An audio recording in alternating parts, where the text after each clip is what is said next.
इससे पहले कि मैं आप लोगों के सामने गॉडजिला वर्सेस कॉन्ग का रिव्यू रखूं कि उससे पहले मैं आप लोगों से एक छोटी सी बात कहना चाहूंगा कि भाई इस कोरोना काल में फिल्में देखना मेरे लिए काफ़ी मुश्किल हो गया है, क्योंकि भैया इन दिनों जितनी भी फिल्में सिनेमा घर में रिलीज हो रही हैं उनको देखने के लिए मुझे काफ़ी मेहनत मुशक्कत करनी पड़ रही है। और भाई ऐसा क्यों हो रहा है?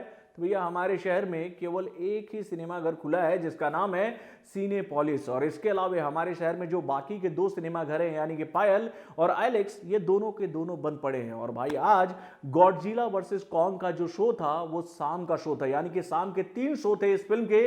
और भैया पहला शो मुझे देखने के लिए इसलिए नहीं मिल पाया क्योंकि भैया सिनेमाघर जो हैं वो 50% ऑक्यूपेंसी के माध्यम से खुले हैं, और भाई जब तक मैं इस फिल्म को देखने के लिए सिनेमाघर पहुंचा तब तक पहला शो फुल हो चुका था। और उसके बाद मैं इस फिल्म को देखने के लिए दूसरे शो में गया, यानी कि 8:15 के शो में जाकर मैंने इस फिल्म को देखा। और जब इस फिल्म को देखकर मैं बाहर आया तो भैया मेरे दिल को पूरी तरीके से तसल्ली मिली कि भैया जो मेहनत हम लोगों ने इस फिल्म को देखने के लिए की वो सार्थक रही, यानी कि भैया फिल्म बहुत ही बेहतरीन है। तो दोस्तों कैसा है गॉडजिला वर्सेस कॉन्ग, चलिए समझने की कोशिश करते हैं इस छोटे से रिव्यू के माध्यम से। हेलो फ्रेंड्स, मैं हूं नरेंद्र और मैं आपके लिए लेकर आया हूं और एक खास रिव्यू जो कि जुड़ी हुई है गॉडजिला वर्सेस कॉन्ग से। तो दोस्तों इससे पहले कि मैं इस फिल्म का रिव्यू रखूं कि उससे पहले मैं आप लोगों से एक बात कहना चाहूंगा कि अगर आप लोगों ने इस फिल्म को लेकर कई सारे प्रेडिक्शन अपने दिमाग में पहले से ही सेट कर लिए हैं कि भाई इस फिल्म की कहानी ऐसी होगी कि गॉडजिला जो है वो दुनिया को खत्म करने के लिए आ रहा है और कॉन्ग जो है वो गॉडजिला से लड़ रहा है इस बात को लेकर कि भाई तुम दुनिया को खत्म नहीं कर सकते हो, मैं ऐसा होने नहीं दूंगा। यानी कि अगर आप लोगों ने कुछ ऐसी कहानियां अपने दिमाग में गढ़ी हैं तो भाई वो कहानियां गलत साबित होने वाली है।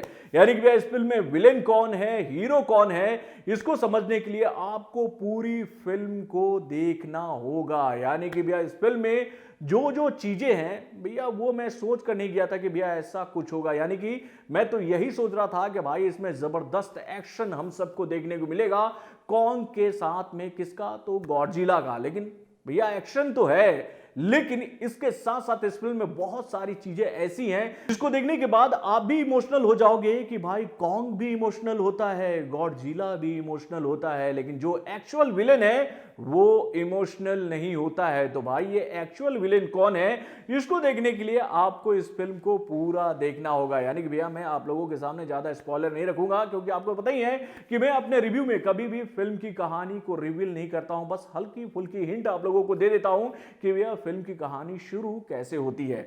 तो दोस्तों फिल्म की शुरुआत होती है एक मधुर ध्वनि से, जिसके माध्यम से हमारे जो कॉन्ग है वो उठते हैं। उठने के बाद वो सुबह वाला कुल्ला करते हैं, मुंह धोते हैं, उसके बाद वो निकल पड़ते हैं अपनी दिनचर्या पर। यानी कि वो सबसे पहले एक पेड़ को उखाड़ते हैं और उसका एक लंबा चौड़ा भाला बनाते हैं और फिर वो निकल पड़ते हैं अपनी मुहिम की तरफ। यानी कि जो काम वो डेली करते हैं वही काम करने के लिए वो आगे बढ़ते हैं कि तभी उनके रास्ते में वो प्यारी सी बच्ची आ जाती है जो कि भैया कॉन्ग के साथ इस जंगल में रहती है। यानी कि उस बच्ची के हाथ में एक छोटा सा कॉन्ग होता है जिसे वो प्यार से दुलारती है और कॉन्ग भी उसको बहुत प्यार से देखते हैं। उसके बाद उनको कुछ ख्याल आता है और वो अपने हाथ में जो भाला लेकर रखते हैं वो आसमान की तरफ बहुत ही तेजी से उड़ाते हैं और उसके साथ ही आसमान में छेद हो जाता है, स्पार्क होता है, बिजलियां कड़कने लगती हैं। और ऐसा क्यों होता है तो भाई हमें पता चलता है कि जिस जंगल में कॉन्ग रह रहे हैं भाई वो जंगल जो है वो कृत्रिम जंगल है।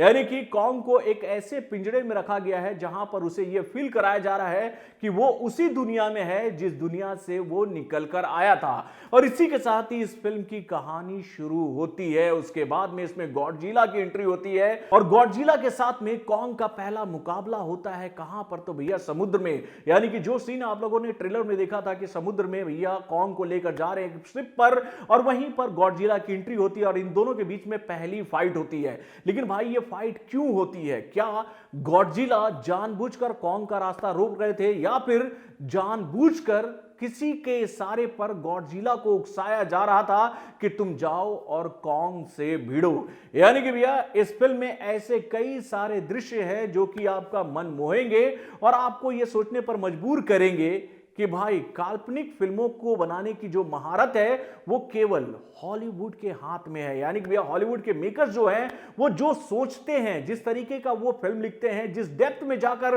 वो अपनी कहानियों को लिखते हैं, उसी डेप्थ में जाकर वो अपनी फिल्मों को भी बनाते हैं। यानी कि ये बात आप इस फिल्म में देखोगे। और भाई इस फिल्म में एक सीन इतना बेहतरीन है जो कि आपका दिल जीत लेगी। यानी कि भैया हॉलो वर्ल्ड में जब गॉडजिला को लेकर जाया जाता है और उसके साथ साथ बाकी के लोग भी जब हॉलो वर्ल्ड में पहुंचते हैं, और भाई जो हॉलो वर्ल्ड हम लोगों के सामने रखा जाता है वो बहुत ही जबरदस्त था। यानी कि कॉन्ग का वो साम्राज्य जहां पर कॉन्ग रहते थे, यानी कि कॉन्ग का वो घर जिसे वो बोलते हैं होम। यानी कि भैया कॉन्ग इस फिल्म में बोलते नजर आते हैं कि मुझे होम पर जाना, अपने घर जाना है।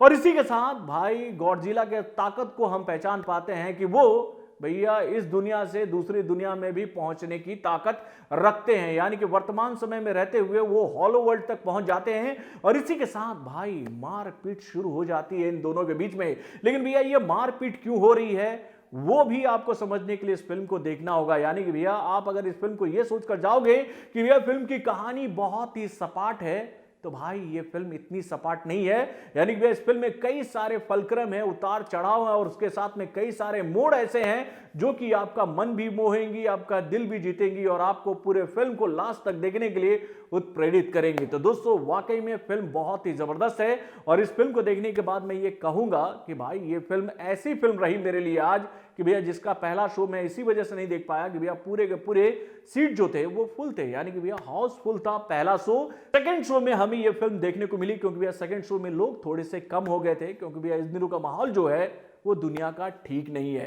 तो दोस्तों ओवरऑल बताऊं तो भैया जो उम्मीद थी इस फिल्म से, उन उम्मीदों पर यह फिल्म खड़ी उतरी है। और उसके साथ भाई ये फिल्म कई सारे लैंग्वेज में रिलीज हुई है हमारे इंडिया में। यानी कि पैन इंडिया के तहत ये फिल्म 4 लैंग्वेज में रिलीज हुई है भैया सिनेमाघर में। तो नो डाउट ये फिल्म बॉक्स ऑफिस पर तो धमाकेदार कलेक्शन करेगी, जैसा रिस्पॉन्स आज हमें सिनेमाघर में देखने को मिला। यानी कि भैया आज ऑफ डे था, आज कोई छुट्टी नहीं था, लेकिन उसके बावजूद ये फिल्म हाउसफुल रही भैया पहले शो में। तो दोस्तों आप अपने कमेंट के माध्यम से हमें जरूर बताइएगा कि आपको कैसी लगी ये फिल्म। अगर आप मुझसे पूछोगे तो भाई इस फिल्म को हर एक डिपार्टमेंट के लिए मैं दूंगा 4 स्टार। लेकिन हाँ, इस फिल्म की एक खामी को मैं आप लोगों को जरूर बताऊंगा कि भाई इसमें एक गुंडों का इलाका है जिसका नाम है एपेक्स, और उसके क्षेत्र में 3 लोग इस तरीके से इंटर करते हैं जो कि भैया अतिशयोक्ति लगती है। यानी कि वही एक सीन था जो कि हर एक दर्शक को काफी चुभ रहा था कि भाई ये लोग एपेक्स के इलाके में इतने अंदर तक कैसे घुस आए। यानी कि सिक्योरिटी के नाम पर उस जगह पर कुछ भी नहीं है जहां पर सिक्योरिटी ही सिक्योरिटी दिखाई जा रही थी, और वो लोग लास्ट में आकर बचा लेते हैं इन दोनों को। यार मतलब वो वाला सीन जो था ना, वो लड़का, वो लड़की और उसके साथ में वो सिक्योरिटी गार्ड किस तरीके से एपेक्स के अंदर घुसते हैं, वो थोड़ी सी अतिशयोक्ति वाली बात लगी। तो दोस्तों उसके बाद अगर बात करूं तो भैया फिल्म ओवरऑल बहुत ही बेहतरीन है जो कि आपका एंटरटेनमेंट फुल ऑन करेगी। तो बॉलीवुड से जुड़े और भी कई सारे खबरों को जानने के लिए हमारे चैनल वार्निंग जंक्शन को लाइक सब्सक्राइब करना ना भूलिएगा, और हमारे अपडेट्स को जानने के लिए बेल आइकन को जरूर दबाइएगा।